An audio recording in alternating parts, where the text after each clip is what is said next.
तो दोस्तों देख सकते हैं जैसे कि आज अपने पास एक R15 आई थी सर्विस के लिए, और इसमें मेजर प्रॉब्लम हो रही थी हैंडल को लेके। ये हैंडल का देख सकते हैं, हैंडल बार ये पूरा जाम पड़ा है, ये निकल नहीं रहा है। काफ़ी टेक्नीशियनों के साथ ये प्रॉब्लम आई होगी, फेस करने को मिलती होगी, ये जाम हो जाता है। काफ़ी टाइम तक इसकी सर्विस ना कराने की वजह से होता है ये। जैसे गाड़ी बाइक वगैरह वॉश करते हैं हम, तो इसमें पानी वगैरह जाने की वजह से, तो लॉन्ग टाइम तक इसकी सर्विस ना कराने पे हैंडल ग्रीसिंग होती है। कॉन्सेट वगैरह खोल देते हैं, इसकी ग्रीसिंग हो जाती है, कॉन्सेट वगैरह चेक हो जाता है।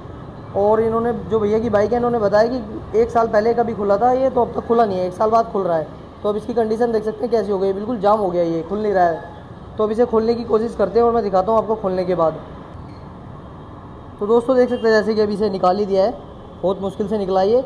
और इसके अंदर की कंडीशन देखते हैं कैसी हो रही है। देखो तो देखो बिल्कुल जंग अंदर तक लगी हुई है बहुत ज़्यादा।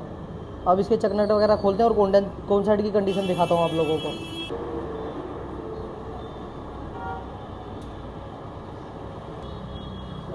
तो दोस्तों देख सकते हैं जैसे कि अभी इसकी कंडीशन, ये देखो बिल्कुल ख़राब हो गया है। और ये देख सकते हैं कितना जंग लगा हुआ है इसके अंदर। आप लोगों को भी 10,000 किलोमीटर तक इसकी ग्रीसिंग वगैरह करवा देनी चाहिए, वरना ऐसी कंडीशन हो सकती है। हर 10,000 किलोमीटर तक इसकी ग्रीसिंग वगैरह करवा देनी चाहिए।